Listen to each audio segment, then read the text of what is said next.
කොහොමද ඔයාලා හැමෝටම ඔන්න අද ඔයාලව එක්කරගෙන යනවා යුන්නන් පළාතේ කුන්මින් නගරයේ තියෙන ශ්‍රී ලංකාවත් ඇතුළුව තියෙන විශාල එක්සිබිෂන් එකකට.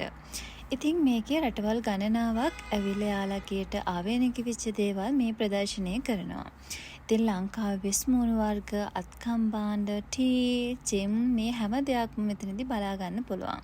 ඉතින් මගේ මේ වීඩියෝ එකේ අරමුණ තමයි ලංකාවේ ස්ටුඩන්ට්ස්ලා යුනන් පළාතේ ඉන්නවා නම් ඔයාලට පුළුවන් මෙතෙන් ඇවිල්ලා භාෂාව දැනුම පාවිච්චි කරලා ට්‍රාන්ස්ලේට් කරලා යාලට මේ දේවල් වලට උදව් කරන්න.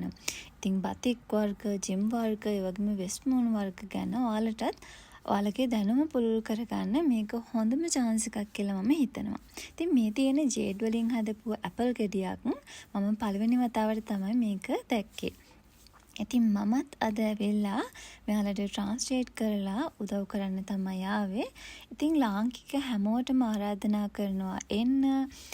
මේක තියෙන්නේ හරියටම 8 වෙනි ප්‍රදර්ශනාගාරය තමයි පාකිස්තාන්, ඉන්දියා, ශ්‍රී ලංකා තියෙන හැම දෙයක්ම තියෙන්නේ. දැනුම වැඩි කරගන්න විතරක් නෙමෙයි ඔයාලට මෙතෙන් ඇවිල්ලා ට්‍රාන්ස්ලේට් කරොත් එයාලා ඔයාලට යම්කිසි ගාණක් ගෙවනවා. ඒක වගේ දැනුම අනුව ඩිපෙන්ඩ් වෙනවා. ඉතින් ලංකාවේ තියෙන අපේ දේවල් චීනයට හඳුන්වලා දෙන්න එයාලට උදව් කරන්න පුළුවන් හොඳම අවස්ථාවක් තමයි මේක.